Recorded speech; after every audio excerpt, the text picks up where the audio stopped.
A man refused to tell anyone where he was born. When people asked about his childhood, he changed the subject. When a famous artist tried to paint his portrait, he nearly shut down his entire philosophical school in protest. This wasn't paranoia or eccentricity. This was Plotinus, and his refusal to acknowledge his own physical existence was completely intentional, rooted in a philosophy so radical it would reshape Western thought for the next 1,000 years. He died in 270 CE, alone on an estate in rural Italy, whispering final words about returning the divine within us to the divine in all things. By then, he'd spent decades teaching that everything we see, touch, and experience is essentially a shadow. That reality, as we know it, is just the faintest echo of something incomprehensibly greater.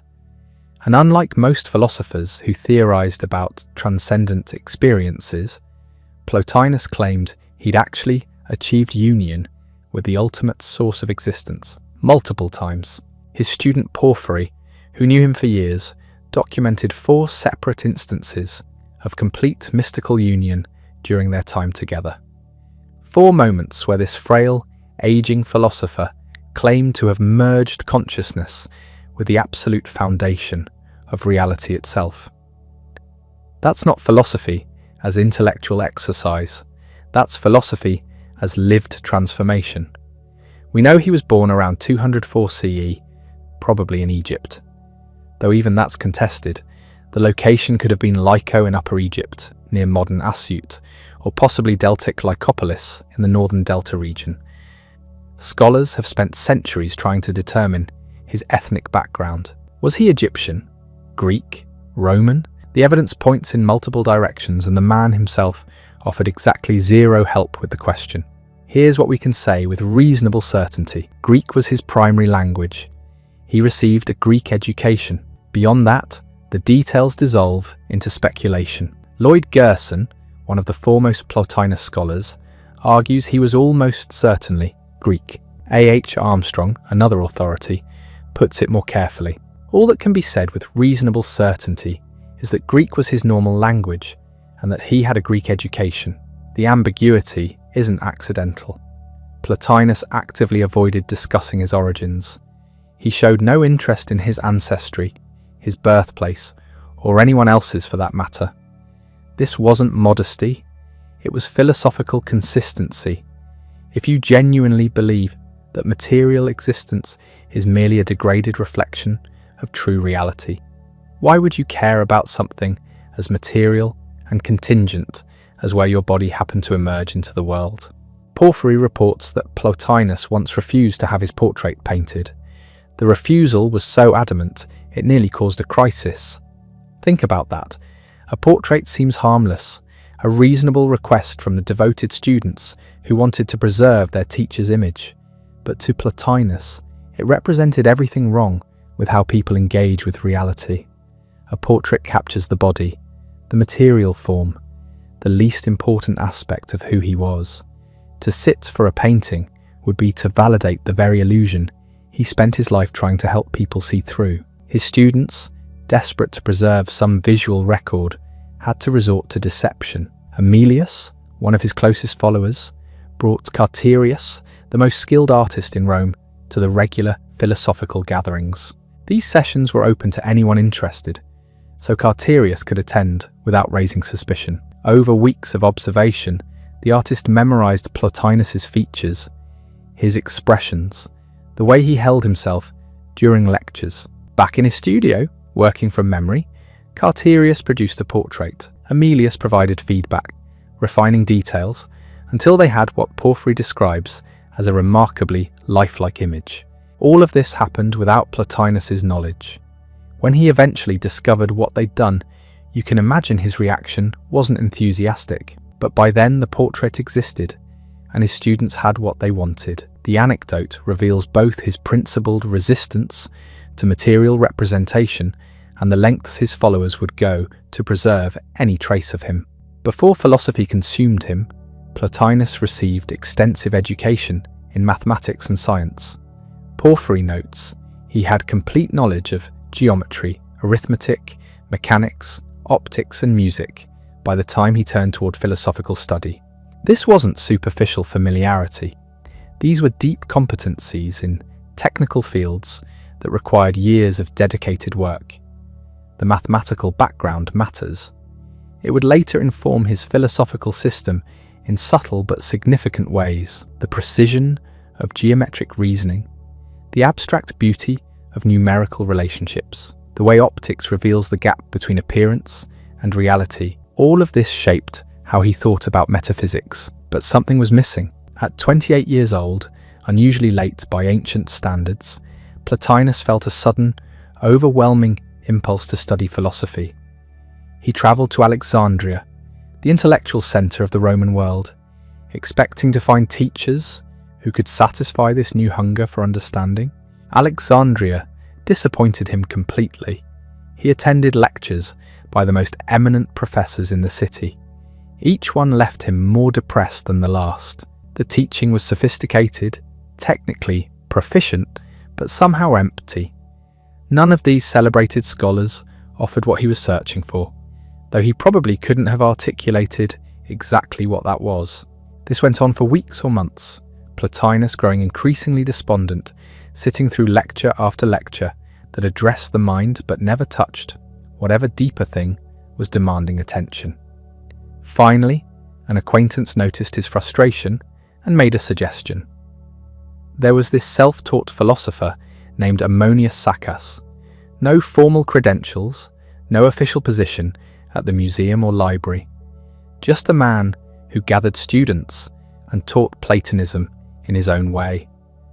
Plotinus attended one lecture. Afterward, he declared that Ammonius was the teacher he'd been seeking his entire life. That moment of recognition is striking.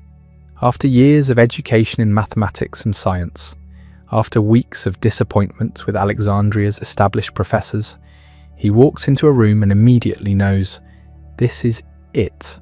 What made Ammonius different? We'll never know for certain. The man wrote nothing. He made his students promise not to divulge his teachings. This oral tradition approach meant his ideas survived only through those he influenced, and even then transformed by their own interpretations. What we know is that Plotinus stayed with Ammonius for 11 years. Not 11 months, 11 years. From approximately 232 to 243 CE, he devoted himself entirely to studying under this mysterious self-taught philosopher. No degree program lasts that long. You don't spend over a decade with a single teacher unless something profound is happening. Ancient philosophical schools weren't like modern universities. You didn't enroll to take courses and obtain credentials. You joined a community dedicated to a particular way of life, a cooperative pursuit of truth that could last years or even decades. The goal wasn't academic achievement, it was transformation, liberation of the spirit, a fundamental reordering of how you understood yourself and reality. During those 11 years, Plotinus absorbed Plato's dialogues, studied Ammonius's commentaries on them, and developed the foundations of what would become his own system. The relationship between teacher and student must have been intense. Ammonius saw something in this late-blooming student, and Plotinus found in Ammonius's interpretation of Plato something that finally made sense of his philosophical hunger. But Ammonius's influence created a problem for historians. Since he wrote nothing and forbade his students from recording his teachings, we can't separate what Plotinus learned from his master versus what he developed independently. The mature philosophy we find in the Enneads, the treatises Plotinus would eventually write, contains ideas that might have come from Ammonius or might be original innovations. The line is impossible to draw. What happened next was completely unexpected. After 11 years of intensive philosophical study, Plotinus decided he needed to investigate Persian and Indian philosophy. This wasn't casual curiosity. He was willing to risk his life for it. In 242 CE, the Roman Emperor Gordian III assembled an army to march against Persia. Military campaigns were dangerous, brutal affairs with high casualty rates. But Plotinus now 38 years old, saw an opportunity. If he joined the expedition, he could travel to Persia and potentially beyond, learning firsthand about Eastern philosophical traditions. He enlisted. A philosopher joining a military campaign is unusual enough. A philosopher joining specifically to study enemy intellectual traditions is almost unheard of. But Plotinus wanted to know whether the Persians and Indians had insights the Greeks lacked, whether there were truths about reality that could only be learned by engaging with radically different philosophical frameworks. The campaign was a disaster.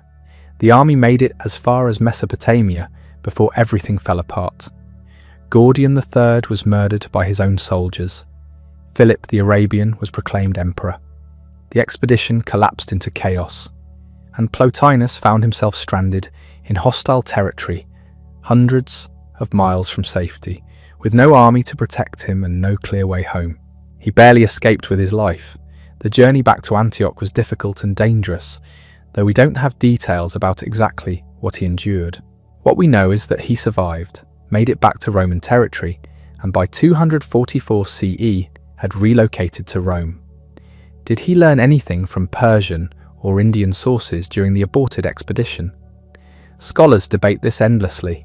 Some see Eastern influences in his later philosophy, particularly in his mysticism and his concept of the One.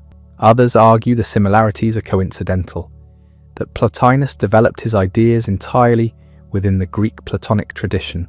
The honest answer is we don't know. If he did encounter Persian or Indian teachings, he never explicitly acknowledged the debt. His system is thoroughly grounded in Plato, Aristotle, and other Greek sources. But the impulse to seek wisdom in the East, the willingness to risk everything for it, tells us something about his intellectual openness and his conviction that truth might be found in unexpected places. Rome in 244 CE was the center of an empire that stretched from Britain to Mesopotamia, from North Africa to the Rhine. It was also beginning to show signs of the crisis that would dominate the 3rd century: political instability, economic pressure, military threats on multiple frontiers. Within this churning imperial capital, Plotinus established himself as a teacher. He was 40 years old. He'd spent 11 years studying with Ammonius, risked his life trying to reach the East, and now arrived in Rome with a fully developed philosophical vision, but no reputation, no institutional affiliation, no established position in the city's intellectual circles. Somehow he built a following. Students began attending his lectures. Word spread about this Egyptian or Greek philosopher who taught a particularly compelling interpretation of Plato. Within a few years, he'd established a regular gathering, what would eventually become one of the most influential philosophical schools in the ancient world. The sessions were informal, no formal enrollment, no fees, no rigid curriculum. Anyone interested could attend. The discussions ranged freely across metaphysics, ethics, cosmology, psychology, aesthetics. Plotinus encouraged unlimited questioning. If someone raised an objection or identified a difficulty, the conversation wouldn't end until the problem was resolved, even if that took hours or days. This openness created an atmosphere of genuine inquiry. Students weren't passive recipients of doctrine. They were active participants in working out philosophical truth together. The goal wasn't to memorize Plotinus's answers, but to develop the capacity to think philosophically, to see through conventional assumptions to the deeper structures of reality. Gradually, a core group emerged. Porphyry would arrive later and become the most famous, but early on there was Aemilius, the devoted follower who orchestrated the secret portrait. There was Castricius Firmus, a Roman senator. There was Eustochius, a physician from Alexandria who would eventually attend Plotinus in his final illness. These weren't just students, they became friends, collaborators, a community bound by shared commitment to philosophical transformation. And at the center was this increasingly frail figure who refused to discuss where he came from, who lived simply despite growing respect among Rome's elite, who seemed more interested in transcendent reality than in the physical world everyone else took for granted. For 20 years, Plotinus taught without writing anything down. 20 years of lectures, discussions, debates, all transmitted orally in the traditional manner of ancient philosophy. His ideas circulated among students, but existed nowhere in permanent form. That was about to change. Porphyry would arrive in Rome in 263 CE, joining the philosophical circle and immediately recognizing that something extraordinary was happening in these gatherings, something that needed to be preserved before it disappeared with the teacher's death. But we're getting ahead of ourselves. First, we need to understand what was actually happening in those years before Porphyry, in the philosophical laboratory Plotinus had created in the heart of Rome. The teaching method was radical for its time. Plotinus didn't lecture from prepared notes. He didn't impose a fixed curriculum. Instead, he created conditions for genuine philosophical discovery. Each session began with a question or a text from Plato, but where it went depended entirely on what emerged through dialogue. Someone would raise an objection. Why does Plato say the soul is immortal? How can we know this? Plotinus wouldn't simply assert an answer. He'd work through the difficulty, following the logic wherever it led, even if that meant spending an entire afternoon on a single passage. The goal wasn't coverage, the goal was understanding. This made for sessions that could be intellectually exhausting. Porphyry later described interrogating Plotinus for 3 straight days about how the soul relates to the body. 3 days on one question.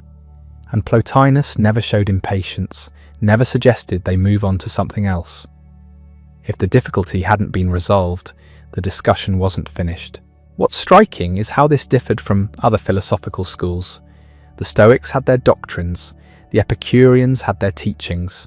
You learned the system, memorized the arguments, applied the principles. Plotinus offered something messier and more demanding. He was teaching people how to think philosophically, not what to think. The physical setting matched the intellectual approach. No formal lecture hall, no tiered seating, no architectural declaration of hierarchy. Students gathered in Plotinus's home, which by the time Porphyry arrived was substantial but not ostentatious, comfortable enough for serious work, simple enough to avoid distraction. And distraction was everywhere in 3rd century Rome.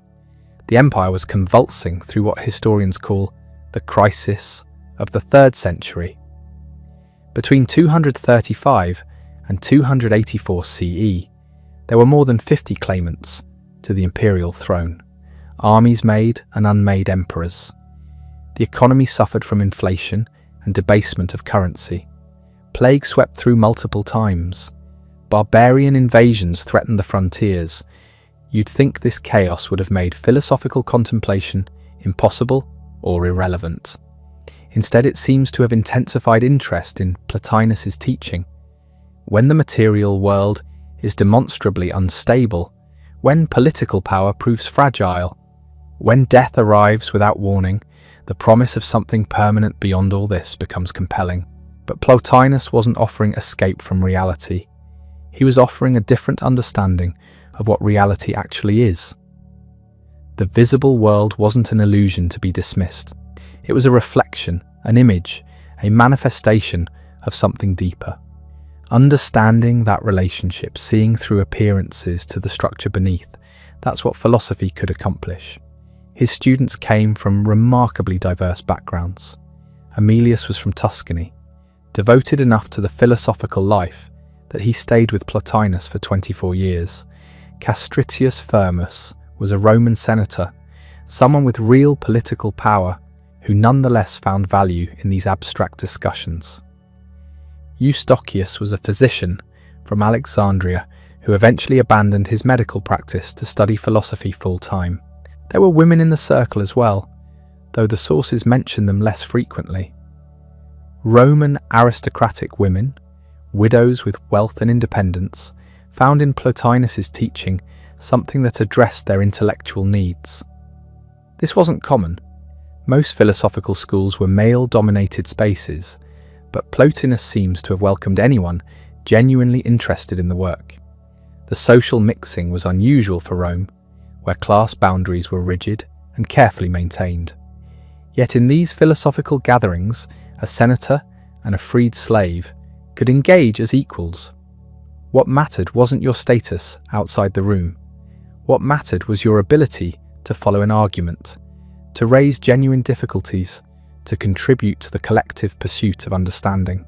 This egalitarian spirit had limits, of course. Everyone present was literate, educated, able to engage with complex Greek texts. These weren't popular lectures for the masses. Philosophy in the ancient world was always an elite activity. But within that educated minority, Plotinus created unusual openness. His reputation grew steadily, not through self-promotion, but through results.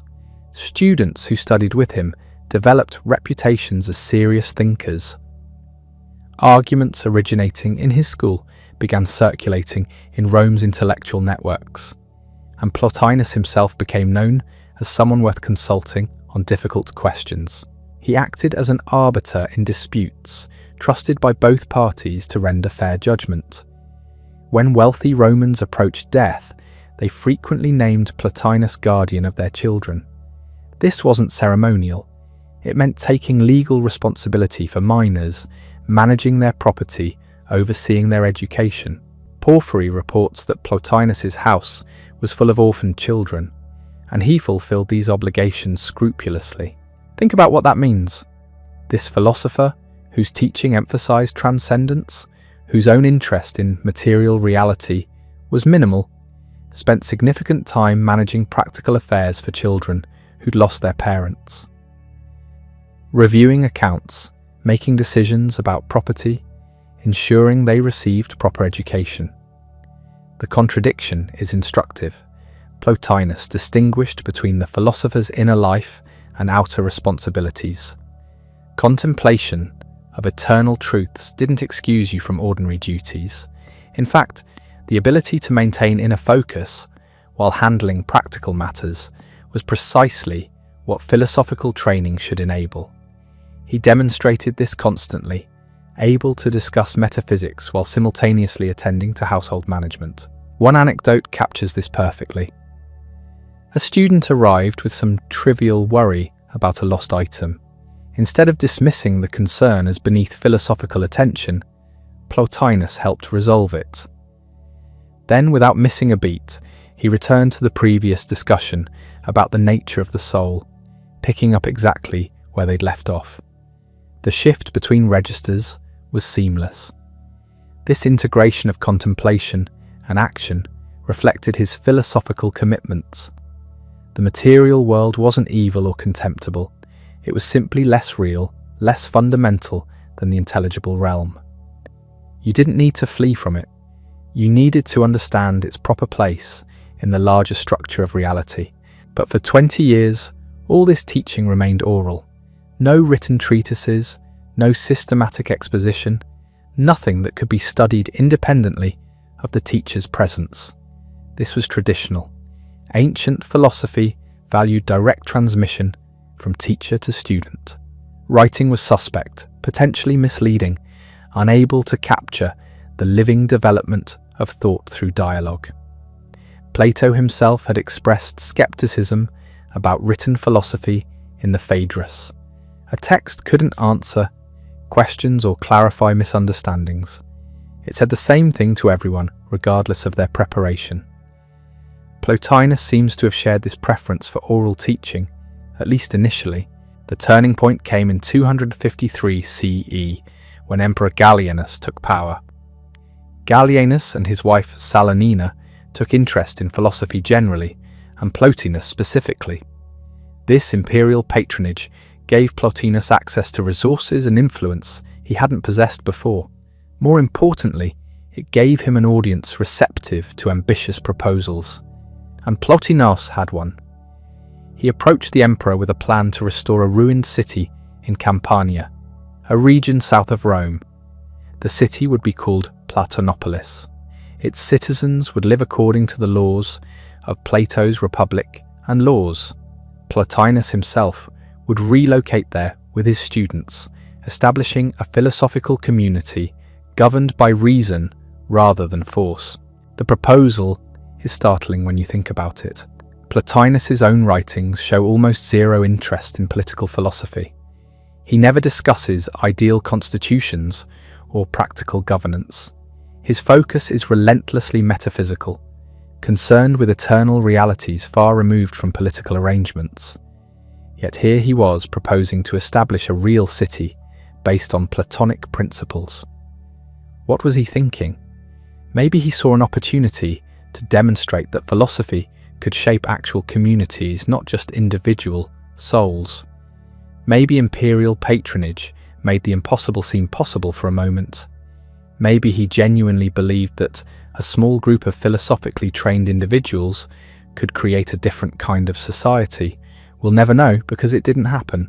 The emperor denied the request. Porphyry, our source for this story, admits he doesn't know why.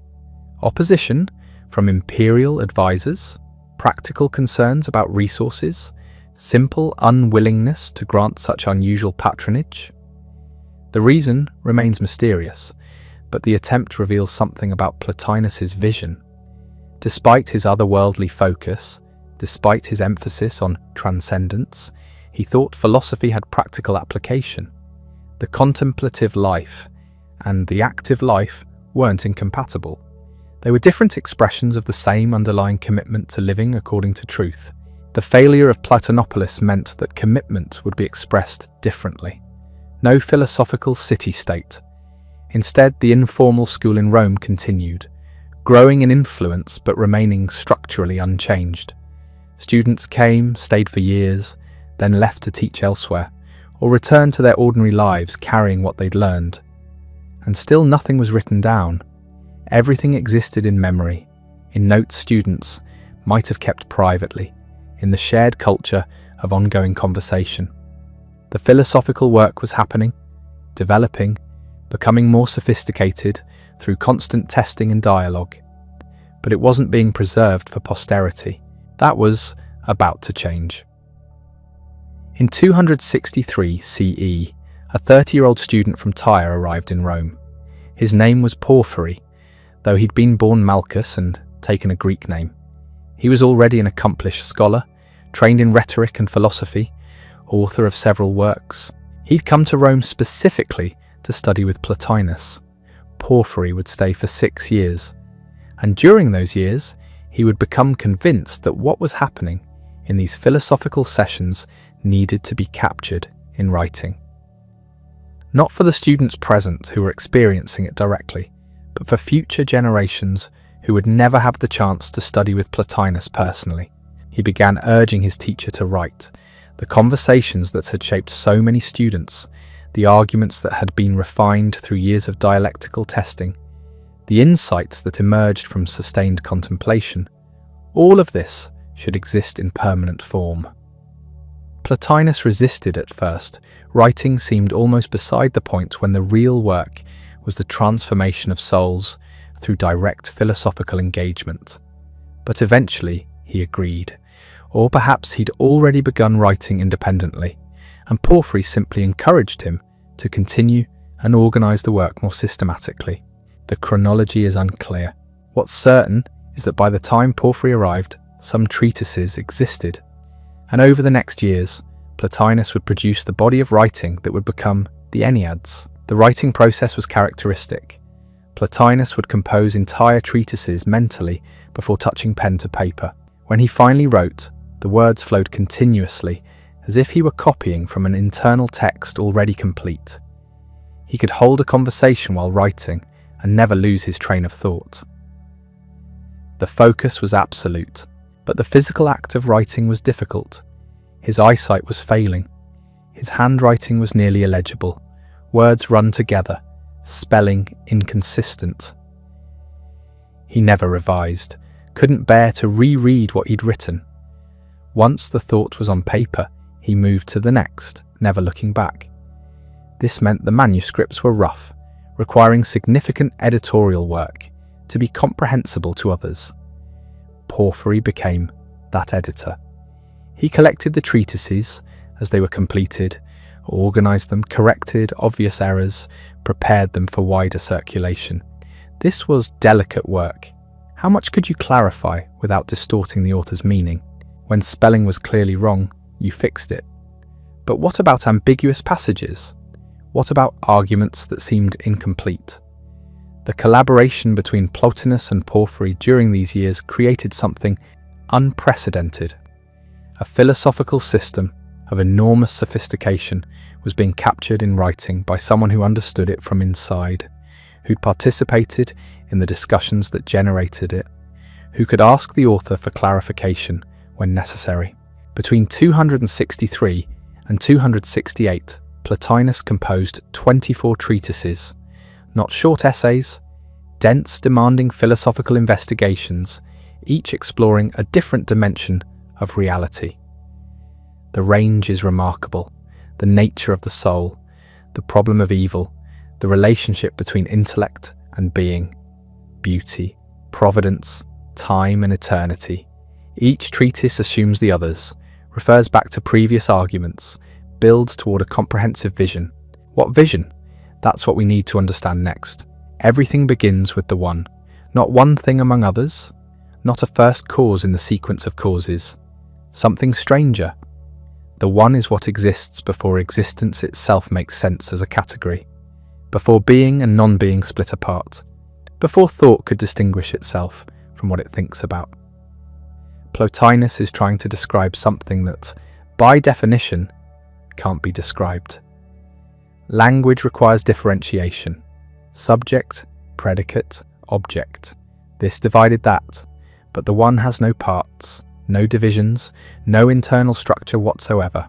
So when Plotinus writes about the one, he's constantly undermining his own words. He'll say something, then immediately qualify it. Not quite that. Not exactly. The words point, but they can't capture. Think of it this way. Every statement you make assumes multiplicity.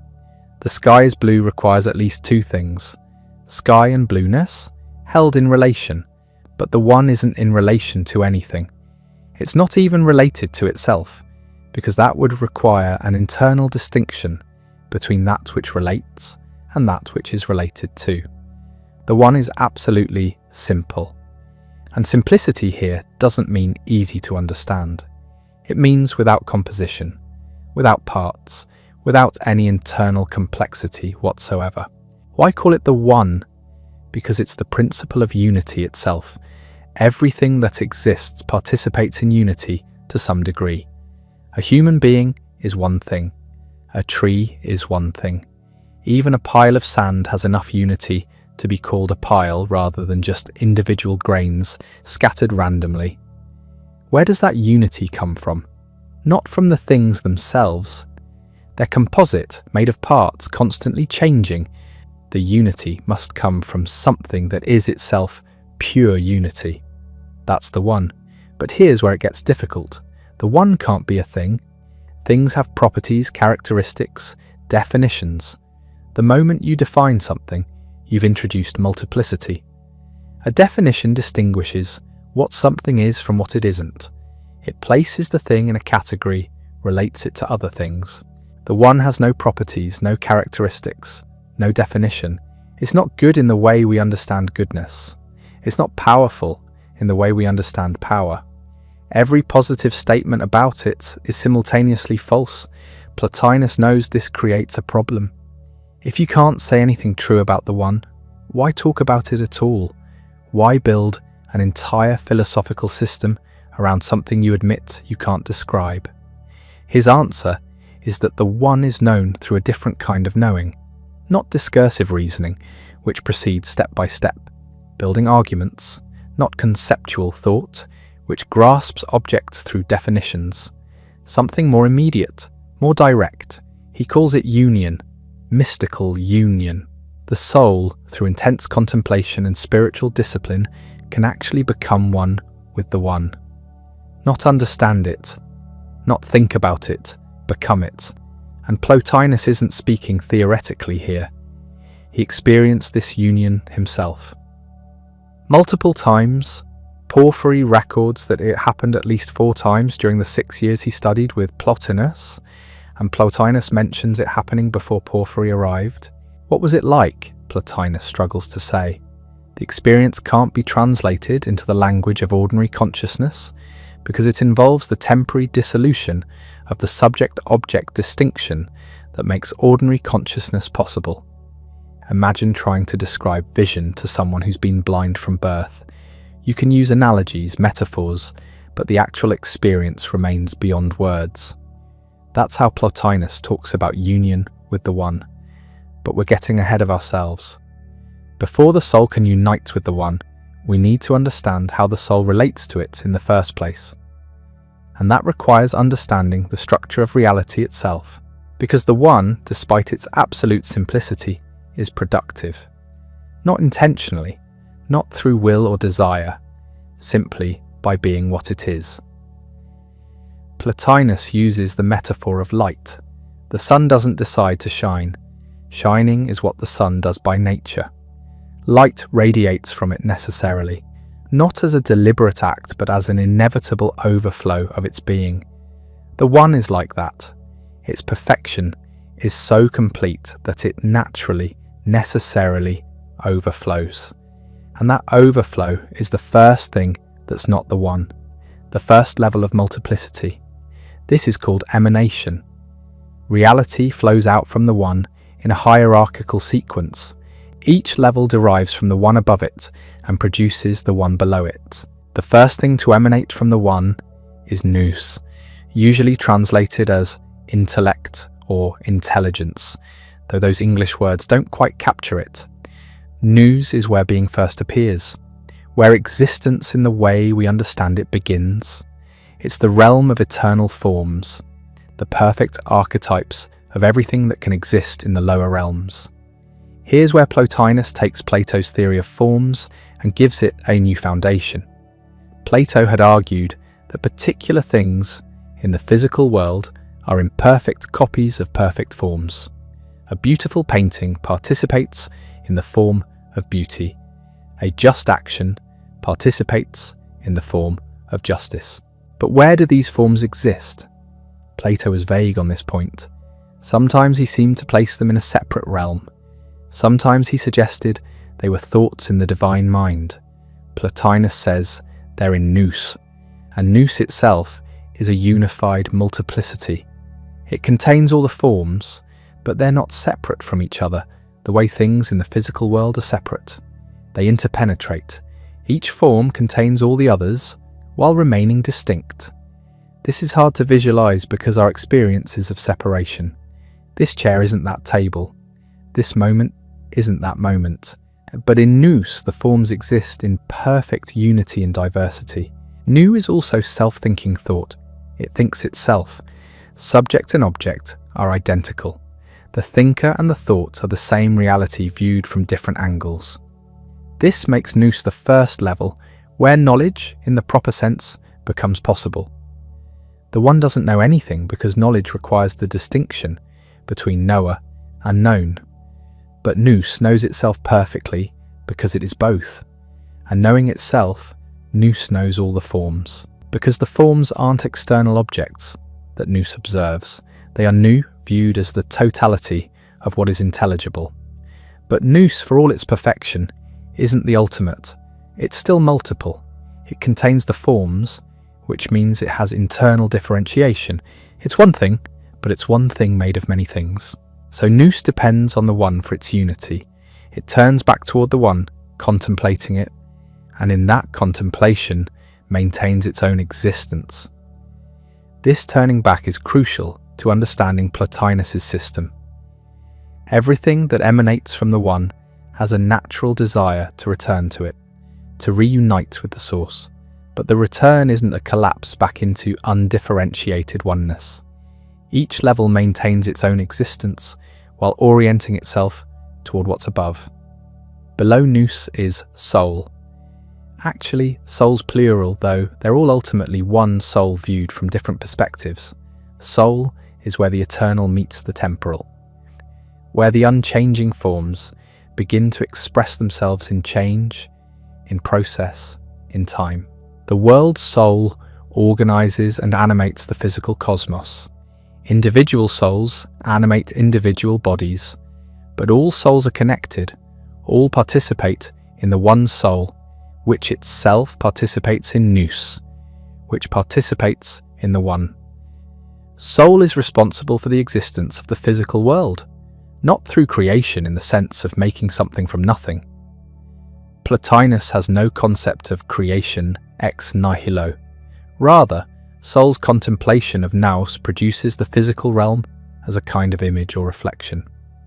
Matter itself, the lowest level of reality, is almost nothing. It has no positive characteristics of its own. It's pure receptivity, pure potentiality, the capacity to receive form, but possessing no form itself. This makes matter, paradoxically, the furthest thing from the one, while also depending completely on the one for its existence. It's the last, weakest echo of the original overflow. The entire structure is vertical. The one at the top, then nous, then soul, then the physical world, then matter at the bottom. Each level less unified, less perfect, less real than the one above it. But here's what makes this more than just abstract metaphysics. You are soul. Your true self exists in that intermediate realm between the eternal forms and the temporal body. Right now, you're identified with your body, with your particular location in space and time, with your individual thoughts and feelings. But that's not what you really are. Your real self contemplates the forms, participates in nous, is always already connected to the one, though you've forgotten this truth through your descent into matter. The entire point of philosophy for Plotinus is remembering who you really are, turning your attention away from the body, away from sense perception, away from the constant flux of the material world, and directing it upward toward its source. This isn't escapism, it's recognizing reality as it actually is. The physical world isn't evil, it's not a prison the soul fell into through some cosmic accident. It's a natural overflow of the one's perfection. But it's not where you belong. Not ultimately. You're here temporarily, and your task is to prepare for the return. How? Through philosophy as spiritual practice, through contemplation, through purification of the soul from its attachment to bodily pleasures and material concerns. The soul has to climb back up the levels it descended, first detaching from the body and the physical world, then ascending from soul to nous, from discursive reasoning to intuitive intellection. Finally, from nous to the one, from thought to union. Each stage requires different practices, different ways of directing attention, different modes of knowing, and at the highest level you don't know the one. You become it, or rather, you realize you never stopped being it. The separation was always illusory, a result of the soul's descent into multiplicity and its forgetfulness of its origin. This is the vision Plotinus spent 20 years elaborating in Rome, not as abstract theory, but as a map for the soul's return to its source. Each treatise addresses a different aspect of this journey, a different philosophical problem that needs to be solved before the ascent can continue. The problem of evil. If everything flows from the one, which is perfect, where does evil come from? The problem of providence. How can the one care for the world without compromising its transcendence? The problem of time. How can the eternal produce the temporal without itself entering into time? Each question had been debated for centuries in the Platonic tradition. Plotinus wasn't inventing from scratch. He was synthesizing, refining, systematizing insights that existed in fragmentary form in Plato, in Aristotle, in the Stoics. But the synthesis was new. The systematic rigor was new. The clarity about the hierarchical structure of reality, the relationship between the levels, the process of emanation and return, all of this was Plotinus's achievement. And it was being captured in writing at exactly the right moment. Because within a few decades of his death, the Roman Empire would undergo the most significant transformation in its history. Christianity was rising, not just as one cult among many, but as the dominant religious and intellectual force in the Mediterranean world, and Christian thinkers, looking for philosophical resources to articulate their theology, would find Plotinus's system irresistibly useful. The one could be mapped onto God. Nous could be understood as the divine logos, the Word. Soul could be related to the Holy Spirit.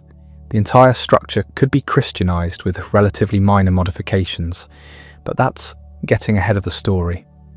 In the late 260s, as Plotinus continued writing his treatises and Porphyry continued organizing them, none of this future influence was visible. What was visible was the deteriorating political situation. Emperor Gallienus, who had been Plotinus's patron and friend, was assassinated in 268. The new emperor, Claudius II, had no interest in philosophy. Plotinus was getting old, his health was failing. That intestinal illness, possibly leprosy, was becoming impossible to ignore. And Porphyry was about to leave Rome, driven by depression and thoughts of suicide that Plotinus had to talk him out of, recommending a change of scenery as therapy. The golden period was ending. What came next would be darker, more isolated, but in some ways even more profound. Porphyry left Rome in 268, heading to Sicily on Plotinus's advice. The philosopher had noticed his student spiraling into depression, contemplating suicide. "Change your surroundings," Plotinus told him. "The darkness will follow you if you let it, but sometimes distance helps." It worked. Porphyry recovered in Sicily, continued his philosophical work, and stayed in touch through letters. But the separation meant something profound. The golden age of the Roman school was over. Plotinus was now in his mid-60s. His health, which had never been robust, was collapsing. That intestinal illness, the one he'd been ignoring for years, was becoming impossible to dismiss. Modern scholars debate what it was. Leprosy is the traditional diagnosis, based on Porphyry's description of the symptoms. Others suggest tuberculosis or some form of chronic infection. What's certain is that it was painful, progressive, and disfiguring. His hands became so damaged he could barely hold a pen. His eyesight, already poor, deteriorated further. The handwriting that had always been nearly illegible became completely impossible for anyone else to read. He'd never cared about spelling or neatness, but now the physical act of writing itself was becoming an ordeal. Friends and students began to avoid him, not from lack of affection, but from fear. If it was leprosy, it was contagious. Even if it wasn't, the visible deterioration was disturbing. People stopped coming to the lectures. The house that had been full of discussion and debate grew quiet. Plotinus withdrew, not emotionally, but physically. He stopped teaching, stopped seeing most visitors. But he didn't stop writing. This is when some of his most difficult and profound treatises were composed. Essays on the nature of the One, on how the soul achieves union with the divine, on the relationship between eternity and time. Dense, compressed, urgent, as if he knew time was running out and there was still so much to articulate. He refused most medical treatment, not from stubbornness, but from principle. He rejected medicines made from animal substances. He was vegetarian, had been for years, and the idea of consuming parts of animals, even for healing, violated his philosophical commitments. Life was sacred. All life, taking from other living beings, even to preserve your own existence, required justification that Plotinus couldn't provide. He also refused enemas, which Roman doctors prescribed for intestinal complaints. "Too undignified for an old man," he said. Porphyry records this with what sounds like frustration. Here was his teacher, brilliant and spiritually advanced, dying from an illness that might have been manageable with proper treatment, refusing help out of philosophical consistency. But was it consistency or something else? Plotinus had spent decades teaching that the body was a prison, that material existence was a degraded state, that the goal of philosophy was to escape physicality and return to the One. Now, facing the dissolution of his own body, he was living those teachings. He wasn't clinging to physical life. He was letting it go, perhaps even welcoming its end as the final liberation. Emperor Gallienus, who had been Plotinus's patron and friend, was assassinated in 268, the same year Porphyry left. The new emperor, Claudius II, had no interest in philosophy or philosophers. The brief moment when Neoplatonism had imperial support vanished. That dream of Platonopolis, the philosopher's city in Campania, was definitively dead. No emperor would fund it now. No one would resurrect that vision. Plotinus left Rome, or more accurately, he was moved. His friends, seeing him deteriorate, arranged for him to stay at an estate in Campania, a place called Puteoli, modern Pozzuoli, near Naples. The property belonged to a friend named Zethos, who had died and left it to someone willing to care for Plotinus in his final days. So the philosopher, who had spent 26 years in Rome, teaching and writing, building a school and a reputation, ended his life in rural isolation. One friend stayed with him, Eustochius, the doctor.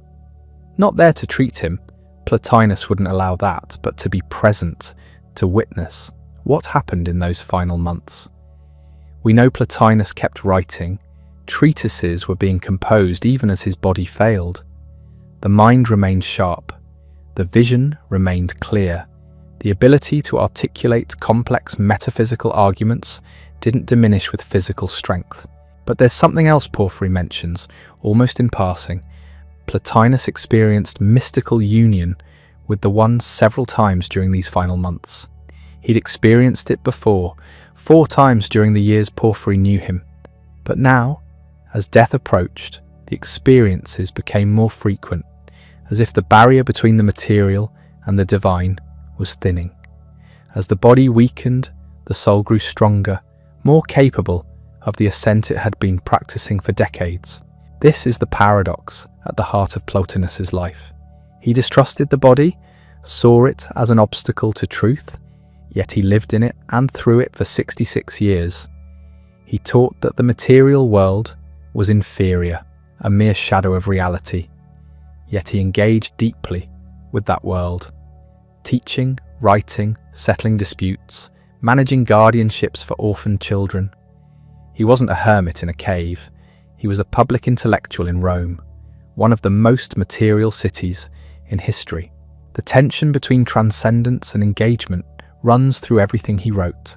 The soul wants to return to the One, but it also has responsibilities here, in this degraded realm. It can't simply abandon the world.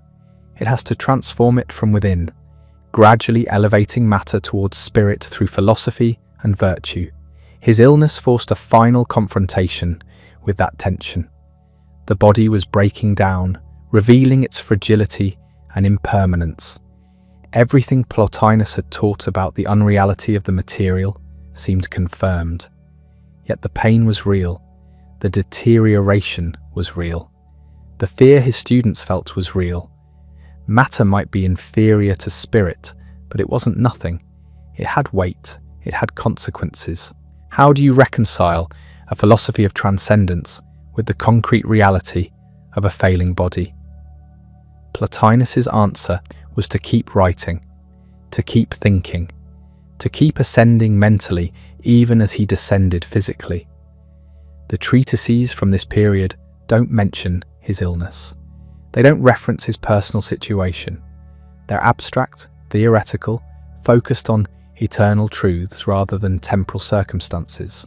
This could be seen as avoidance, a refusal to face mortality honestly, but it's more likely something else, a demonstration that philosophy isn't just theory, it's practice, it's a way of living and a way of dying. You prove your philosophical commitments not by talking about them in comfort, but by maintaining them when everything's falling apart. Plotinus maintained them, right to the end. Eustochius was there for the final moments. The account he gave Porphyry has become famous, though it's impossible to verify.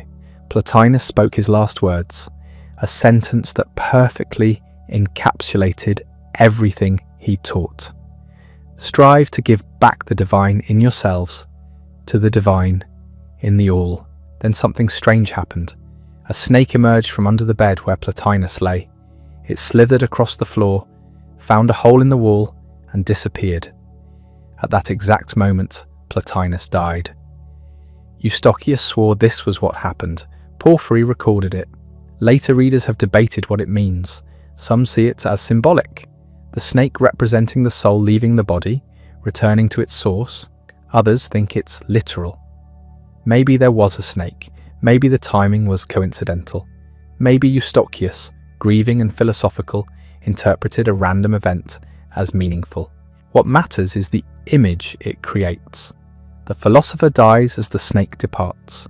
The material body releases the divine principle it had been containing. Everything Plotinus taught about the soul's imprisonment in matter and its eventual liberation finds expression in this one detail. The year was 270 CE, the second year of Emperor Claudius II's reign. Plotinus was 66 years old. He'd spent the first 28 years of his life in Egypt, learning mathematics and mechanics before philosophy grabbed him, 11 years studying with Ammonius Saccas in Alexandria. One disastrous year trying to reach Persian and Indian philosophers, nearly dying in Mesopotamia when Emperor Gordian's expedition collapsed. Then 26 years in Rome, teaching and writing and building the philosophical system that would define Neoplatonism. He left behind 54 treatises, not published in any organized form, just scattered essays addressing different philosophical problems. Some were short, a few pages, others were long, complex examinations of difficult questions. All were written in that dense, compressed Greek that made them hard to read, even for educated native speakers. Porphyry, still in Sicily, when Plotinus died, received the news from Eustochius. His teacher was gone. The school in Rome was finished, the manuscripts were scattered, and Porphyry realized something crucial. If someone didn't collect and organize these writings, they'd be lost. Individual treatises might survive, but the system, the comprehensive vision Plotinus had developed, would fragment and disappear. So Porphyry set himself a task. He would edit the treatises, organize them into a coherent structure, provide introductions and explanations, create a complete edition of Plotinus's work that would preserve not just the individual arguments, but the overall philosophical vision. This wasn't simple. The treatises had no obvious order. They'd been written over decades, addressing whatever question was being discussed in the school at the time. Some were revisions of earlier works, some contradicted each other, or seemed to, because Plotinus had refined his thinking over time. Porphyry spent years on this project. He read everything multiple times. He consulted with other students who'd known Plotinus. He tried to identify which treatises went together, which arguments built on which foundations, which questions had to be answered before others could be approached. Eventually, he created what we now call the Enneads. The name means nines in Greek.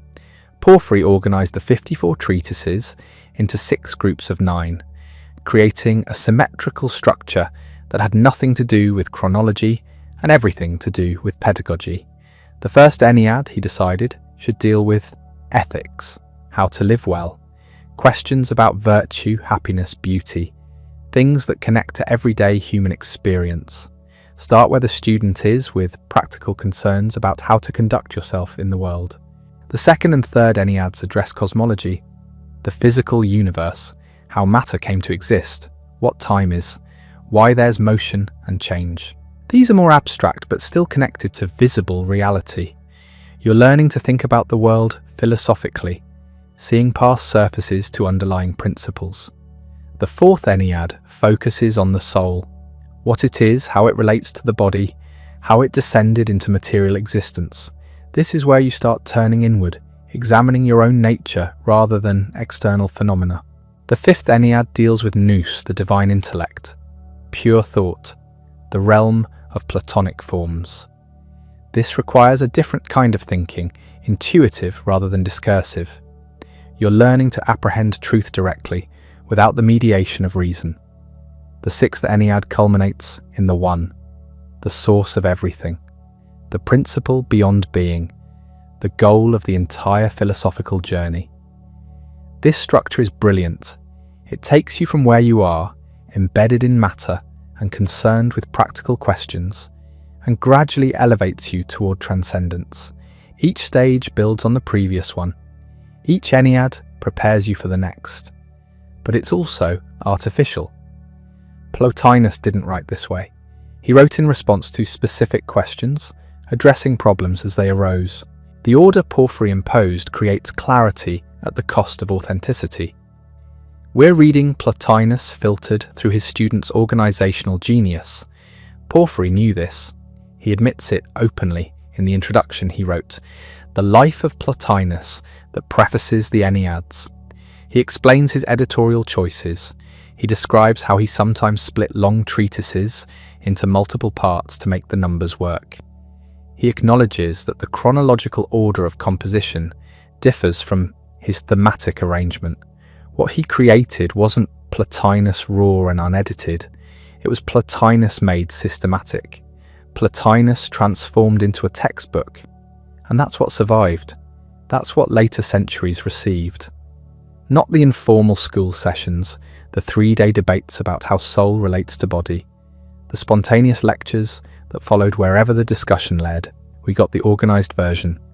The Enneads as a structured course in Neoplatonic philosophy. This shaped everything that followed.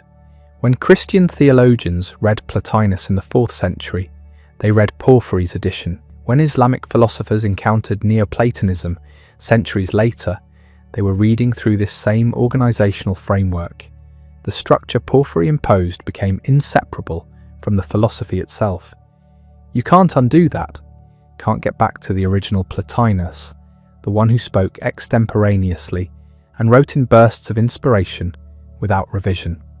That version is gone, preserved only in fragments within Porphyry's systematic reconstruction. But maybe that's appropriate. Plotinus taught that the material world is a reflection of higher realities, imperfect, distorted, but still containing truth if you know how to read it. The Enneads are a reflection of Plotinus's teaching, organized, edited, shaped by someone else's understanding, but still containing the vision, still capable of doing what Plotinus wanted philosophy to do, elevating the soul toward the One. That's what philosophy did for Plotinus. It wasn't intellectual exercise, it was spiritual technology, a method for transforming consciousness itself. So what is that transformation? What actually happens when you follow the path laid out in the Enneads? The answer requires understanding Plotinus's 3 hypostases, 3 levels of reality arranged hierarchically from highest to lowest. The One at the top, then nous, divine intellect, then soul, and finally at the bottom, the material world we inhabit. These aren't just abstract categories, they're stages of emanation, reality flowing downward from absolute unity to multiplicity and division. Like light radiating from a source, growing dimmer the farther it travels. But they're also stages of return, the path back up, from matter to soul to intellect to the One, from multiplicity to unity, from separation to union. The entire system is designed around this double movement, descent and ascent, emanation and return. You exist at the lowest level, trapped in body and matter. Philosophy teaches you to climb back up, start with the One. Plotinus calls it the first principle, the source, the good. It's beyond being, beyond thought, beyond any category or description. This sounds mystical. It is mystical, but there's logic here too. If you try to think about the ultimate source of everything, you run into a problem. Any description you give involves multiplicity. Saying the One is good implies a distinction between the One and goodness. Saying it exists implies a difference between the One and existence. But the ultimate principle can't contain any multiplicity.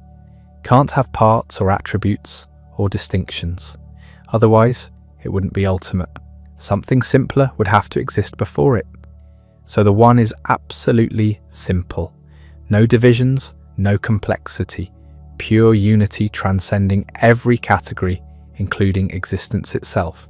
Plotinus insists we can't properly speak about the One, can't define it, can't even name it. Calling it the One is just a placeholder, a gesture towards something ineffable. This creates an immediate paradox. How do you teach philosophy about something you can't describe? How do you write treatises about what exceeds language? Plotinus's answer is apophatic theology, negative description. You say what the One isn't, not multiple, not composite, not in time or space, not having attributes or qualities. Strip away everything. What remains isn't a thing at all. It's the condition for things, the possibility of existence itself. And here's where it gets strange.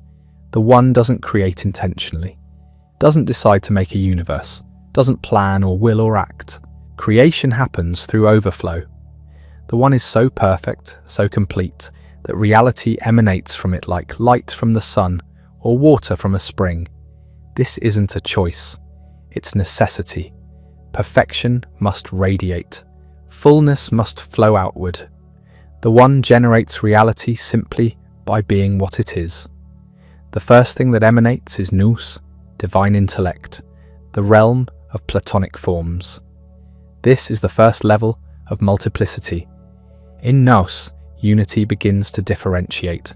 The One was absolute simplicity, nous content distinction, thinker and thought, subject and object, the forms as objects of contemplation, and the intellect that contemplates them. But it's still unified in a way matter isn't.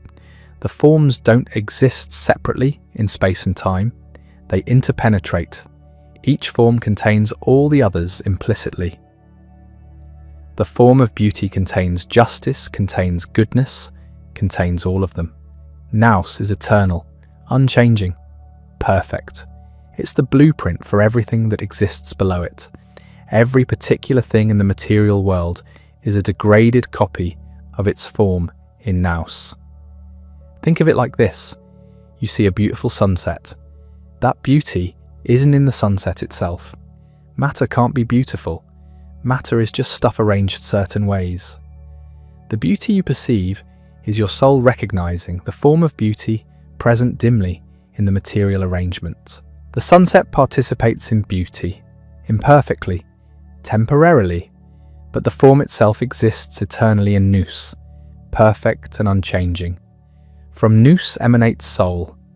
This is harder to grasp because soul operates at multiple levels simultaneously. There's the world's soul, a single cosmic principle that animates the entire universe. It's the bridge between the eternal realm of nous and the temporal realm of matter.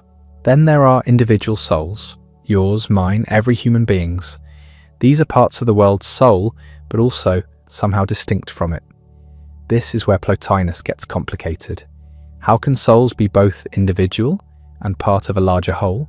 How can they be separate and unified simultaneously? His answer involves the nature of soul itself.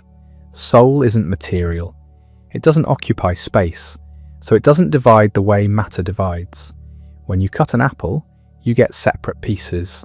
When soul manifests in individual beings, it remains one while becoming many. It's like a voice in an amphitheatre. The sound reaches thousands of people simultaneously. Each person hears it individually. But the voice itself hasn't split into pieces. It's one sound perceived by many listeners. Individual souls descended from nous into matter. This descent is both necessary and tragic. Necessary because reality must manifest at all levels. Tragic because souls forgot their divine origin. You're a soul that descended into a body. You became identified with that body, started thinking you are the body, forgot that your true nature is divine intellect, ultimately rooted in the One. This is the human condition. Amnesia, souls trapped in matter, having forgotten what they really are. Philosophy is the cure, it's remembering. anamnesis, to use Plato's term, recollecting what you always knew but forgot. The Enneads guide this recollection systematically. You start where you are, in a body, concerned with material things. Gradually, you learn to identify with soul rather than body. You practice ethics, not because rules matter in themselves, but because ethical action trains you to value the immaterial over the material. Justice and temperance aren't physical. They're soul recognizing its own nature. You study the cosmos. Learn to see matter as soul's expression rather than soul's prison. The physical universe isn't evil, it's the world soul's creative activity. Beautiful in its way if you see it properly. You turn inward, examine your own soul, discover that thinking isn't bodily. Your capacity for mathematics proves this. Numbers aren't physical objects, neither is the mind that grasps them. This realization is crucial. You are not your body. Your essence is immaterial. You're a soul using a body, not a body that happens to think. From there you ascend to nous. This requires a different kind of knowing. Discursive reasoning won't work.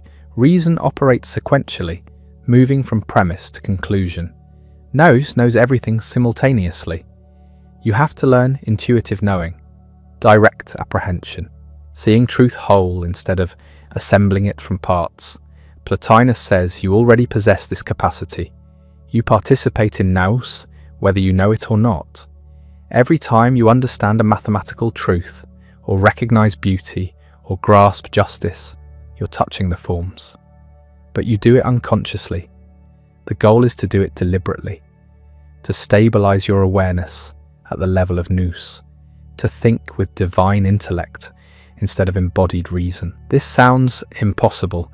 It probably is impossible to sustain permanently while incarnate, but Plotinus claims you can achieve it temporarily. Moments of pure intellectual vision where you see reality as nous sees it, and beyond nous lies the One, the final ascent, the ultimate goal. This can't be achieved through thought. The One transcends intellection. Now knows the forms through contemplation. The One is beyond contemplation, beyond subject and object, beyond the distinction between knower and known. You can't think your way there. You can only become there. Union with the One requires abandoning everything, including your own selfhood. Plotinus describes it as ecstasy, literally standing outside yourself. You stop being you. The boundaries dissolve. What remains is simple presence, pure awareness, without an aware subject. He claims to have experienced this, not once as a singular event, multiple times. Porphyry counted at least 4 occasions during their years together. This wasn't philosophy anymore. This was mysticism, direct experience of ultimate reality. And this is what makes Plotinus unique. He's a rigorous logical thinker. His arguments are precise, his reasoning tight. But he's also describing states of consciousness that transcend logic. The Enneads are a roadmap to experiences most people never have, instructions for achieving union with the source of all being. Whether you believe that's possible is almost beside the point.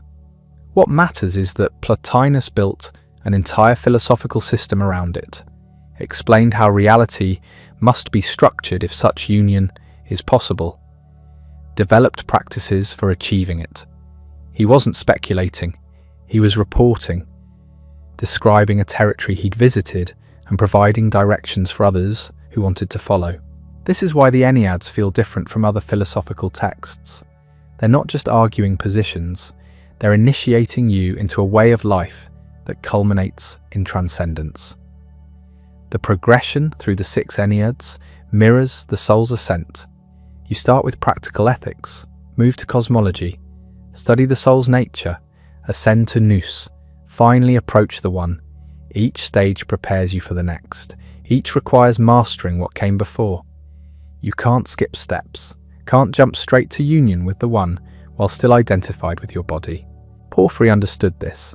His editorial structure wasn't arbitrary, it was pedagogical, a curriculum designed to transform students gradually. But here's what's remarkable. For all this talk of transcendence and union with the One, Plotinus remained deeply engaged with the world. He arbitrated disputes, raised orphans, advised senators, participated fully in Roman civic life. This wasn't hypocrisy, it was integration. The philosopher who has ascended to nous doesn't abandon the material world. He engages it more effectively because he's not identified with it. You can act in the world without being of the world, can fulfill obligations without being attached to outcomes, can love people without possessing them.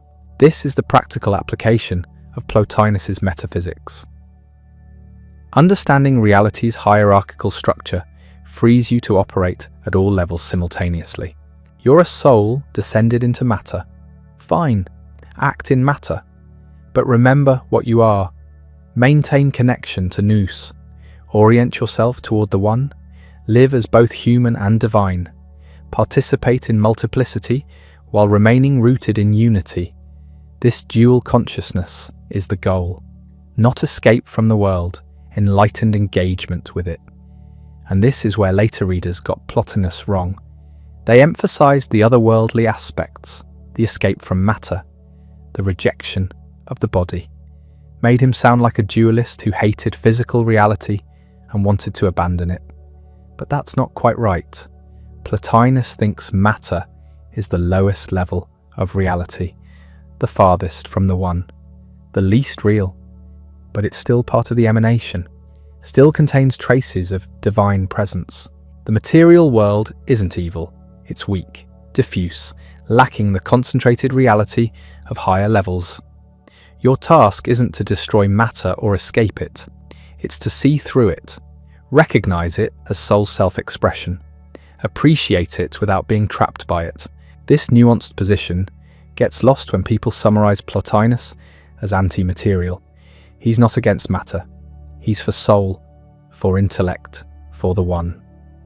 Matter is fine for what it is. Just don't mistake it for ultimate reality. So the Enneads teach you to live in multiple dimensions simultaneously.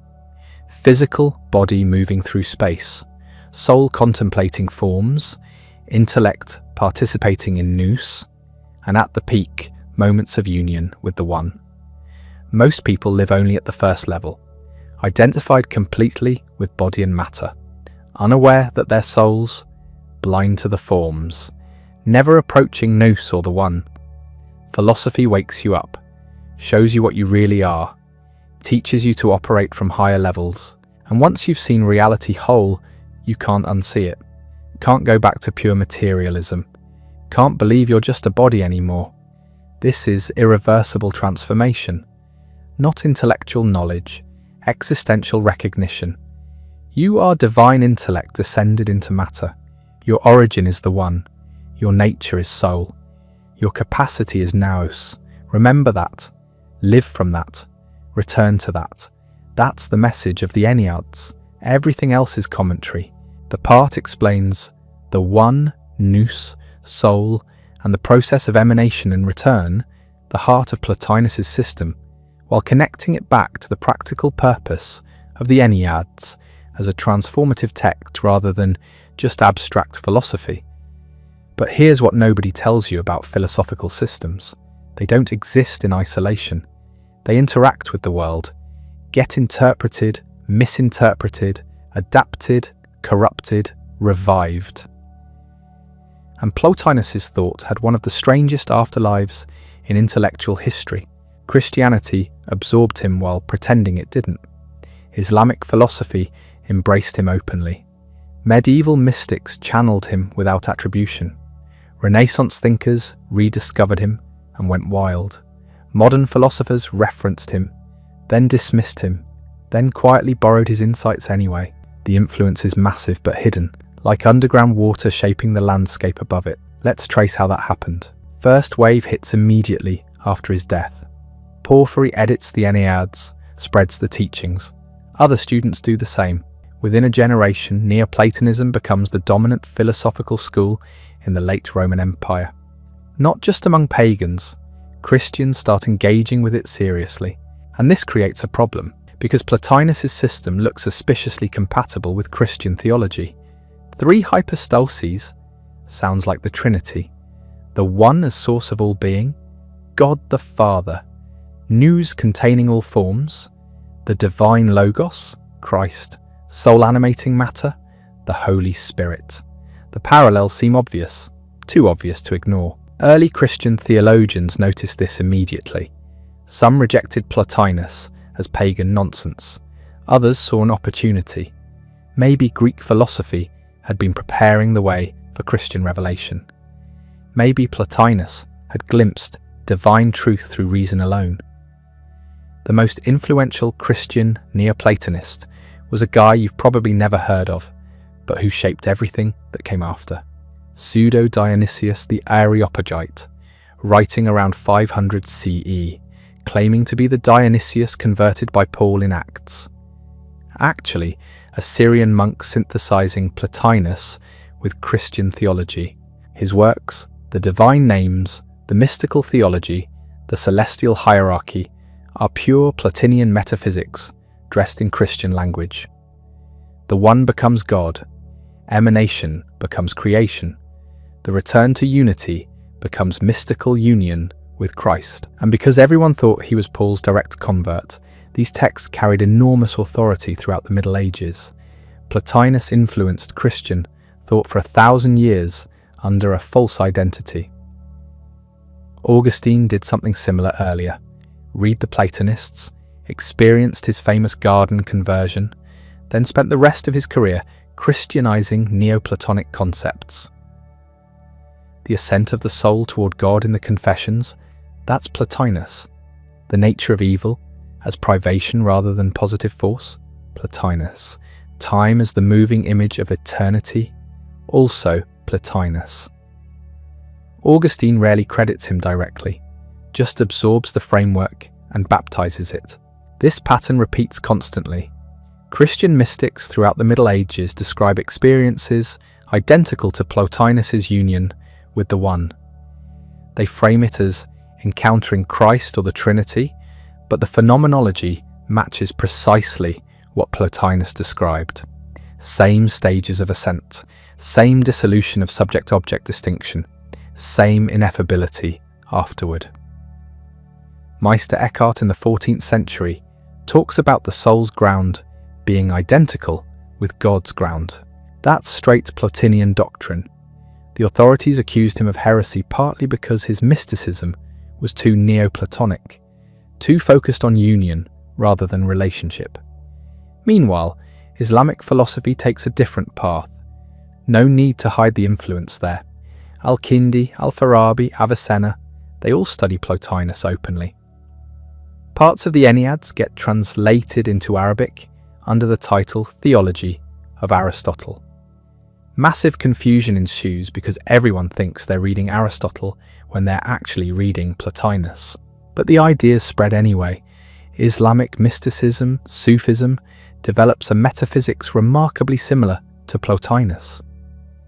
The concept of fana, annihilation of the self in union with the divine, that's the soul's return to the One. The stages of the spiritual path, parallel to Plotinian emanation and return. Al-Ghazali, the great Islamic theologian, attacks the philosophers for their Neoplatonism. Too much emphasis on intellect, not enough on revelation. But even his critique shows how thoroughly Plotinian concepts had penetrated Islamic thought. Then the Renaissance happens, and everything explodes. 1462. Cosimo de' Medici acquires Greek manuscripts, including Plotinus, assigns Marsilio Ficino to translate them. Ficino spends decades on this project, produces the first complete Latin translation of the Enneads in 1492. Suddenly scholars across Europe have access to the original texts, not just second-hand summaries or misattributions. The impact is immediate and profound. Renaissance Neoplatonism becomes a thing. Ficino, Pico della Mirandola, Giordano Bruno, they all build philosophical systems explicitly based on Plotinus. Mix it with Hermeticism, Kabbalah, Christian theology, create this wild synthesis that looks nothing like medieval Aristotelianism. The Platonic Academy in Florence becomes the center of this movement. They celebrate Plato's birthday annually. Study the Enneads alongside Plato's dialogues. Try to reconcile ancient wisdom with Christian doctrine. It's ambitious and messy and incredibly generative. This is when art starts depicting Platonian concepts visually. The Great Chain of Being becomes a popular theme, paintings showing hierarchical ascent from matter to God. Botticelli's Primavera might be illustrating Ficino's Neoplatonic cosmology. Michelangelo's Sistine Chapel ceiling definitely engages with these ideas about divine creativity and the soul's relationship to the One. But then the Counter-Reformation happens.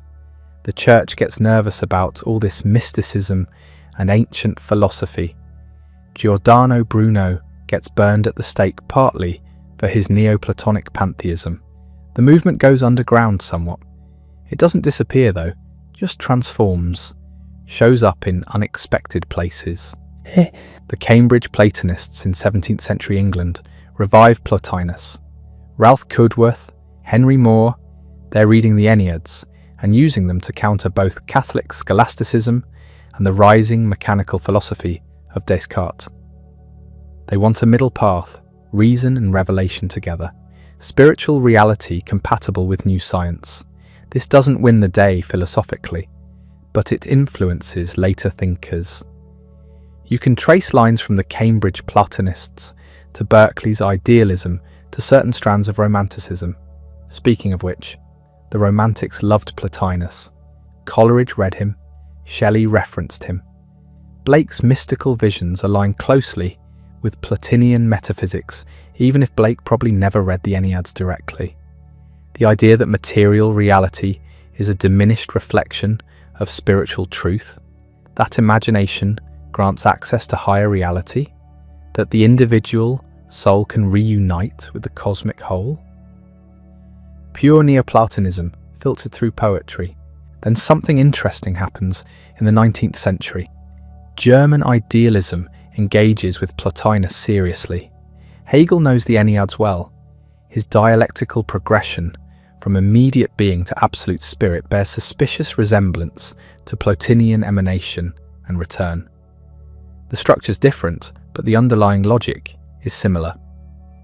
Reality as the self-development of spirit toward self-knowledge. Schelling even more explicitly draws on Plotinus, his philosophy of nature as the unconscious life of spirit. That's soul operating in matter, his concept of intellectual intuition as higher than discursive reason, straight from the Enneads. These guys don't always credit Plotinus directly, but the influence is obvious once you know what to look for. 20th century gets weird with it.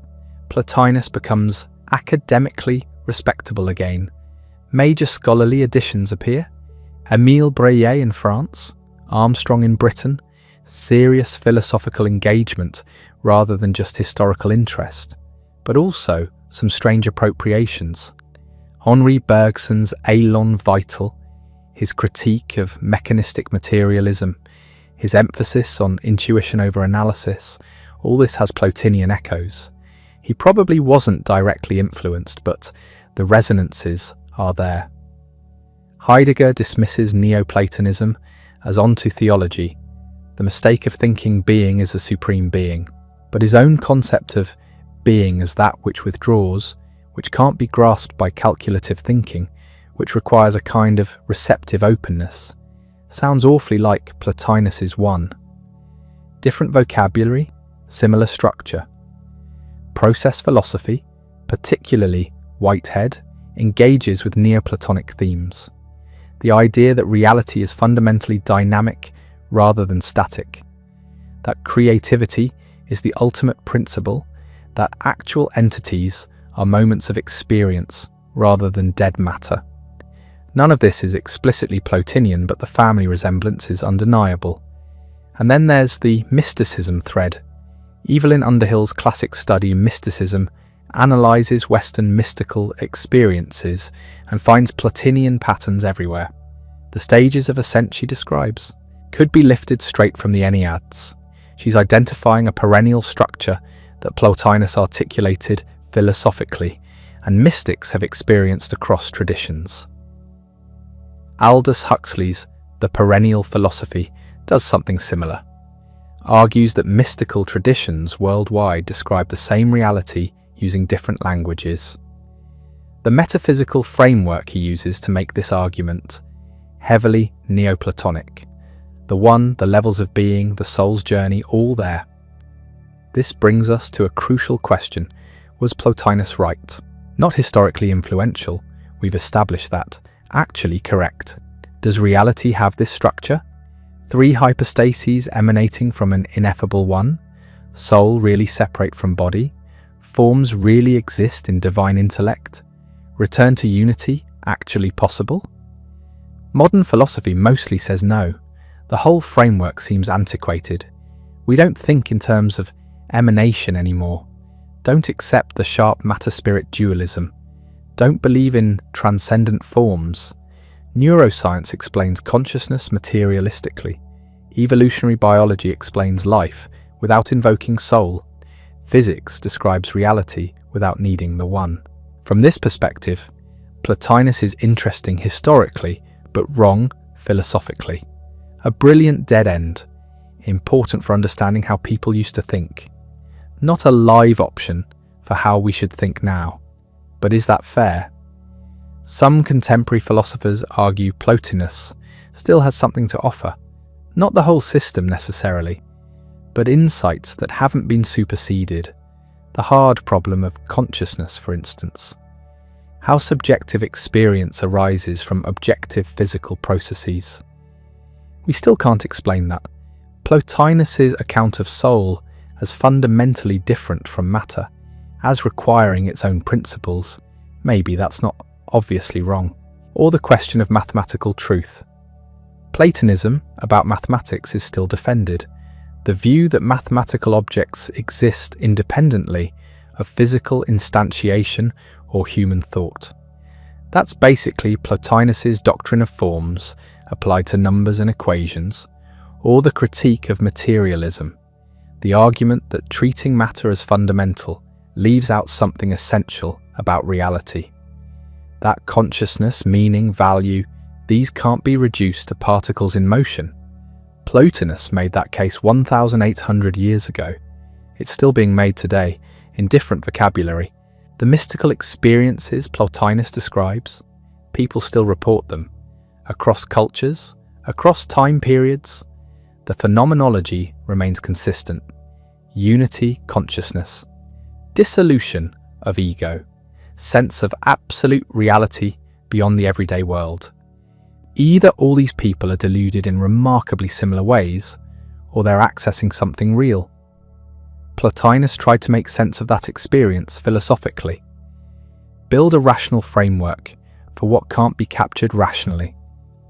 That's a legitimate philosophical project, even if you don't buy his specific metaphysics. And there's something else, something harder to articulate, but maybe more important. Plotinus represents a different way of doing philosophy entirely. Not just different conclusions, different method, different goal. Modern philosophy is mostly about solving problems, clarifying concepts, analyzing arguments, building theories that explain specific domains, ethics, epistemology, philosophy of mind, specialized technical work within established frameworks. Plotinus wasn't doing that. He was trying to understand reality whole, from the highest principle down to the lowest manifestation, integrating metaphysics, ethics, aesthetics, epistemology into a unified vision. Not solving problems, but transforming consciousness. Reading the Enneads isn't meant to give you better arguments for your next paper. It's meant to wake you up, make you recognize what you are, change how you live. Philosophy as spiritual practice, not academic discipline. We've lost that, professionalized philosophy into something narrow and technical. Maybe we needed to, maybe that's progress, but something was sacrificed. A sense that philosophy could be existentially transformative, that it could address the deepest human questions about meaning and purpose and our place in the cosmos. Plotinus kept that alive, showed what philosophy looks like when it aims at wisdom rather than just knowledge, at transformation rather than just information. That's his real legacy, not the specific doctrines, the example of philosophy as a way of life, as serious intellectual work in service of something beyond intellect. Whether his system is true or not almost misses the point. He was trying to articulate something that can't be fully articulated, point toward what exceeds language, use reason to reach beyond reason. That project doesn't age. Every generation needs to attempt it again in its own terms. The part traces Plotinus's influence through history while questioning both his correctness and the nature of philosophical work itself, preparing for the final part's assessment of his enduring significance. The question nobody asks is whether Plotinus actually lived what he taught. We have Porphyry's biography. We know the external facts. Born around 204 CE, probably in Egypt, studied under Ammonius Saccas for 11 years, joined Emperor Gordian's ill-fated Persian campaign at age 38, barely escaped with his life, settled in Rome at 40, and taught there until his death in 270. But what was he actually like as a person? How did someone who preached detachment from the body handle the messiness of human existence? Porphyry gives us glimpses. Plotinus refused to have his portrait painted. When his friend Emilius secretly commissioned one anyway, having an artist attend lectures and memorize his features, Plotinus never knew. The distrust of material reality extended to his own image. He wouldn't even sit for a painting, yet this same man had a house full of orphaned children. When aristocratic Romans died, they appointed Plotinus guardian of their kids. His house was packed with young people whose property and education he managed with meticulous care. Porphyry says he never made an enemy despite constant arbitration of disputes. Here's someone who thought the material world was essentially unreal, but he still showed up for the practical details of other people's lives. The teaching sessions were remarkable. Porphyry once questioned Plotinus for 3 straight days about how soul relates to body. Plotinus kept explaining, working through every objection, never losing patience. When another student complained that he wanted to hear a proper lecture instead of all this back and forth, Plotinus shut him down. If we cannot first solve the difficulties Porphyry raises, what could go into the treatise? Philosophy wasn't performance. It was investigation, collaborative, exhausting, necessary. His writing process was equally strange. Porphyry says Plotinus composed everything mentally first. When he finally wrote, the thoughts flowed continuously, as if copying from a book. Someone could interrupt him mid-sentence, he'd have a conversation, then return to writing exactly where he left off without rereading anything. The handwriting was terrible. His eyesight was failing. He misspelled words, ran them together, didn't care. The only thing that mattered was the idea getting onto paper. He couldn't stand revising. Once something was written, it was done. Porphyry had to decipher these nearly illegible manuscripts and organize them into the Enneads. We owe the survival of Plotinus's thought to someone else's editorial patience. But the mystical experiences were the core of everything. Porphyry reports that Plotinus achieved complete union with the One 4 times during the years they knew each other. In earlier treatises, Plotinus mentions experiencing it often. What does that mean?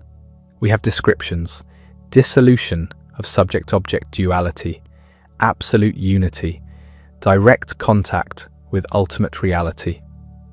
The kind of thing mystics across traditions report but can never quite capture in language. Plotinus tried anyway. The Enneads are an attempt to build rational scaffolding around something that exceeds rationality. To use concepts to point beyond concepts, to explain the unexplainable. That's either profound or impossible depending on your perspective. The practical side kept showing through despite the otherworldly focus. He proposed Platonopolis, a real city in Campania, restored and funded by Emperor Gallienus, where citizens would live according to Plato's laws. Plotinus promised to move there himself with his students. This never happened. Imperial support was withdrawn for unknown reasons, but the fact that he proposed it at all is fascinating. The philosopher who taught withdrawal from public life wanted to create a political community based on philosophical principles. Maybe it's not contradictory. Maybe living according to wisdom requires external structures that support internal transformation. Or maybe even Plotinus couldn't fully escape the tension between theory and practice. His final years were brutal. Some kind of painful illness, possibly leprosy. He stopped teaching. His students feared contagion and stayed away.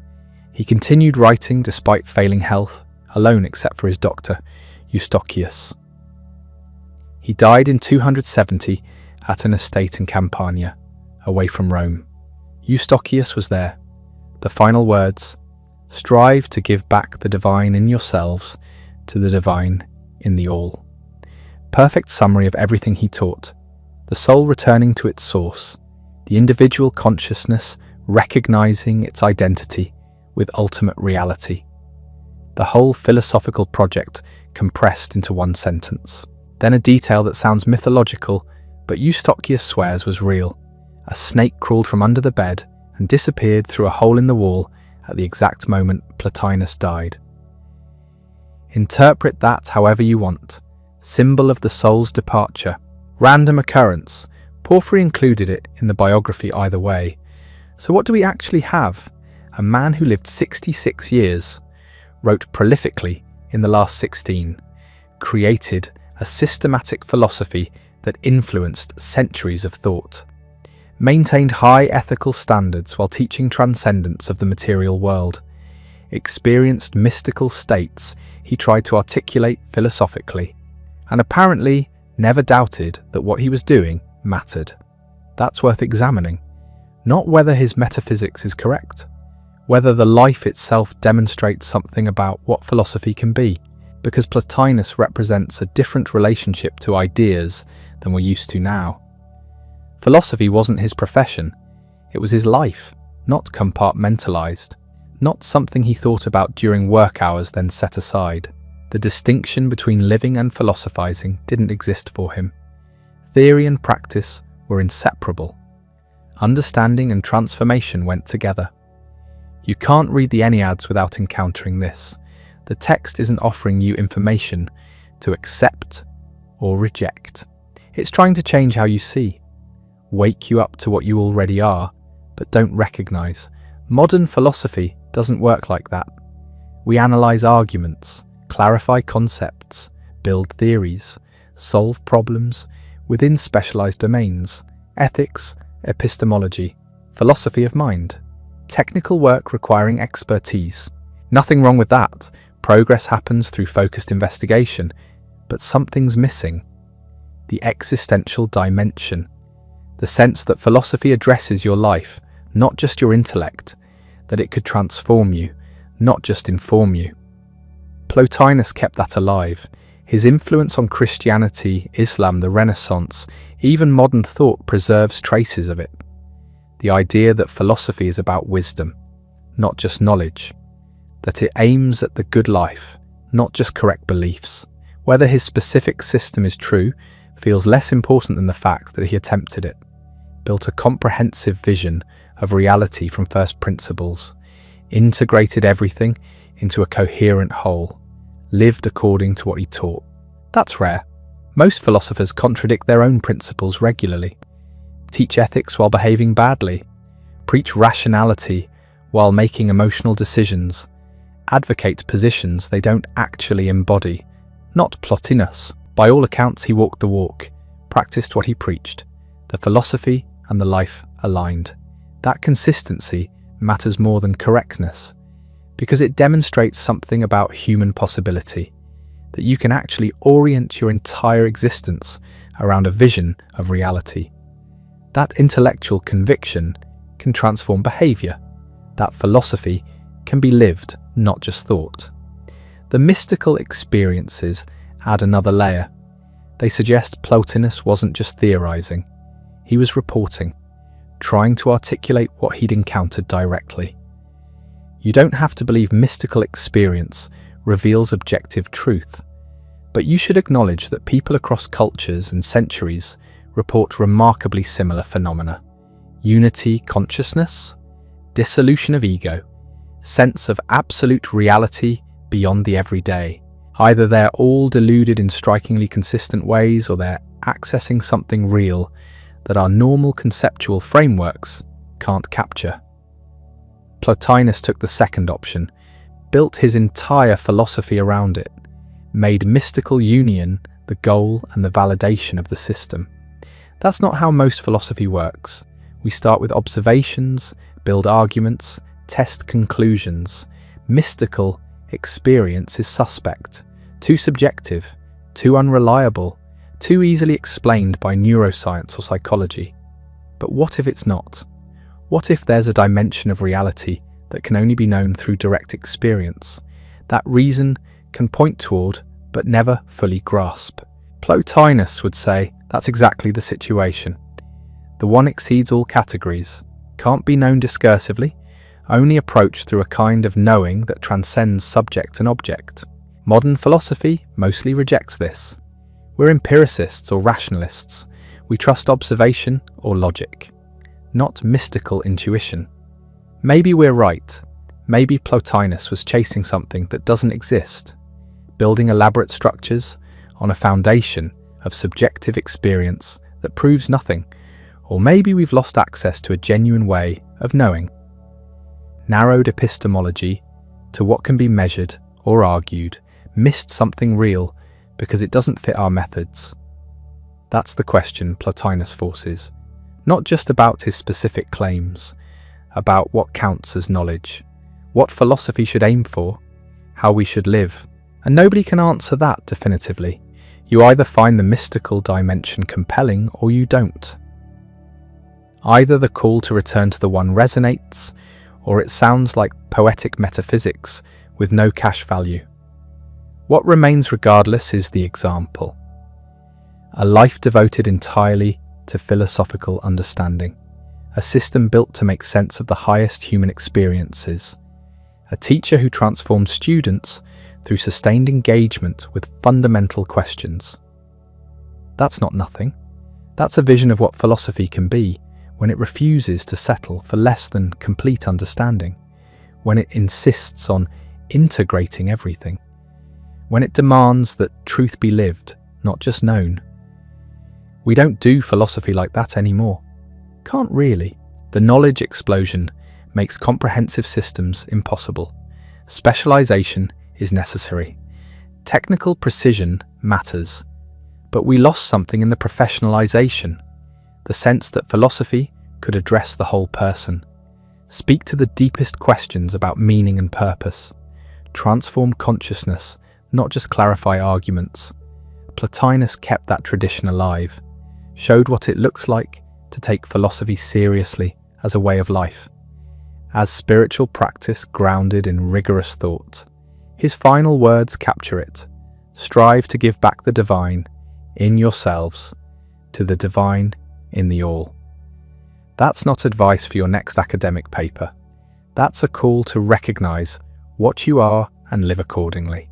Whether you can actually do that depends on whether his metaphysics is true, whether there really is a one, whether souls really emanate from it and return to it, whether mystical union is possible. Those are empirical questions in some sense, but they're not answerable through normal empirical methods. You can't run experiments on the one, can't measure emanation, can't prove mystical experience reveals truth. You can only try it yourself. Follow the path Plotinus described. See if it leads where he said it would. That's his real challenge. Not to his arguments, to your life. Whether you're willing to orient existence around the possibility that he was right, that there's something beyond the material world, that you're more than you think you are. That transformation is possible. Most people won't. The cost is too high. The modern world pulls in different directions, and maybe Plotinus was wrong anyway. But the invitation stands. 1700 years later, Strive to give back the divine in yourselves to the divine in the all. That's what philosophy looks like when it refuses to compromise, when it aims at the highest truth and accepts nothing less, when it demands complete transformation, not just intellectual understanding. You don't have to accept it, but you should recognize what you're rejecting, not just a metaphysical system, a vision of human possibility, a path to something beyond the ordinary, a life fully aligned with ultimate reality. Plotinus lived that, taught it, wrote it down despite failing eyesight and terrible handwriting, died alone with those final words. The philosophy survived, the Enneads exist, the invitation remains open. What you do with it is your decision. The man who refused to say where he was born ended up everywhere. That's the paradox Plotinus leaves us with. A philosopher so committed to transcending material reality that he wouldn't acknowledge his own body created a system that shaped how millions of people understood bodies, souls, and everything in between for 17 centuries. Think about what actually happened. A sickly Egyptian, or Greek or Roman, we still don't know, studied philosophy late, joined a doomed military campaign, barely survived, settled in Rome, and spent the last 16 years of his life writing dense Greek treatises that maybe 100 people read in his lifetime. That should have been the end of it. Obscure philosopher dies, students scatter, ideas fade. Instead, his thought infiltrated Christianity, while Christians pretended they'd come up with it themselves. Shaped Islamic philosophy openly, inspired Renaissance art and mysticism, influenced German idealism without acknowledgement, shows up in process philosophy, in studies of mysticism, in contemporary philosophy of mathematics and consciousness. You can trace lines from Plotinus to almost anywhere if you look carefully enough. Not because he was right about everything, because he asked questions that won't go away. What is the relationship between unity and multiplicity? How does consciousness relate to matter? Can reason point beyond itself? Is there something absolute underlying the flux of experience? These aren't solved problems. They're permanent features of human thought. Plotinus provided one set of answers, three hypostases emanating from an ineffable one. Soul descended into matter but capable of return. Reality as hierarchical overflow from perfect unity to diffuse materiality. Mystical union as both goal and validation of the entire system. That specific framework isn't widely accepted anymore. Neuroscience explains consciousness differently. Physics describes reality without needing the one. Evolutionary biology accounts for life without invoking soul. The edifice Plotinus built looks antiquated from our perspective, but the questions remain, and occasionally his answers still work better than the alternatives. The hard problem of consciousness. Why there's something it's like to be you. How subjective experience arises from objective processes. We still can't explain that. Plotinus's insistence that consciousness requires its own principles can't be reduced to matter. Maybe that's not obviously wrong. Mathematical Platonism. The view that numbers and equations exist independently of physical instantiation or human minds. That's just Plotinus's forms applied to mathematics, still defended by serious philosophers. Mystical experience. People keep reporting it. Unity consciousness. Ego dissolution. Direct contact with something absolute. Either it's all delusion or there's a dimension of reality our normal frameworks can't capture. Plotinus took the second option, built philosophy around it. You don't have to agree, but you should notice that the dismissal comes easy when you haven't tried what he's describing, when you've never attempted the practices, never pushed contemplation to where it allegedly breaks through into direct knowing. Maybe if you did, you'd confirm it's all subjective projection, or maybe you'd discover he was reporting accurately about a territory most people never visit. That uncertainty is central to his legacy. He's not offering arguments you can evaluate from your armchair. He's describing a path, claiming it leads somewhere specific, inviting you to test it yourself. Modern philosophy doesn't work that way. We analyze arguments. We don't expect philosophy to transform consciousness. Don't treat it as spiritual practice. Don't think the philosopher's life validates or invalidates their claims. Plotinus represents the alternative. Philosophy as way of life, theory inseparable from practice, understanding identical with transformation.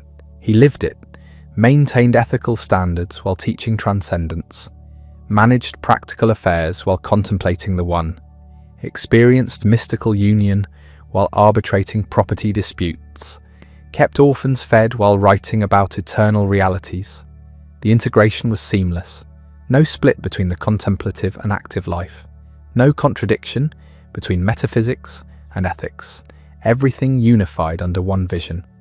That's rare enough to be worth preserving, even if the specific vision is wrong.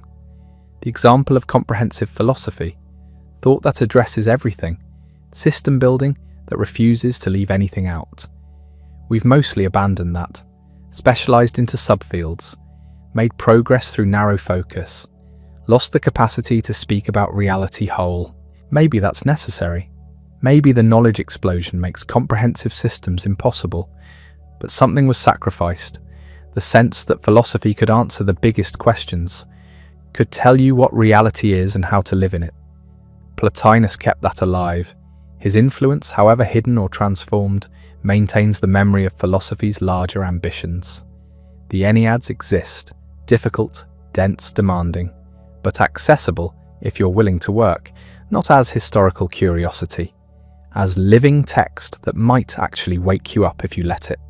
Whether, it will depend on questions we can't answer from outside. Whether there really is something beyond matter. Whether consciousness really is irreducible. Whether union with the absolute is actually possible. Plotinus said yes to all of it, staked everything on those claims, lived accordingly, died with those final words about returning the divine to the divine.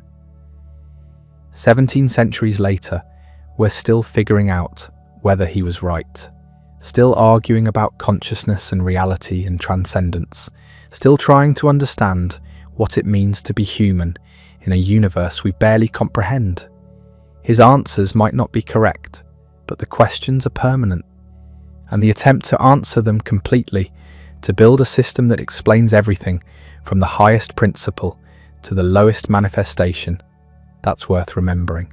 Not as doctrine to accept, as example to consider what philosophy looks like when it refuses to settle, when it demands total understanding, when it treats transformation as seriously as information. You can dismiss that as impossible. Probably most people will. The modern world makes different demands, and maybe comprehensive systems are just artifacts of a pre-scientific age when people didn't know how much they didn't know. Or maybe we've lost something, traded depth for breadth, precision for vision, technical competence for wisdom. Plotinus represents the path we didn't take. Philosophy as spiritual discipline, reason in service of transcendence. Thought aimed at the One.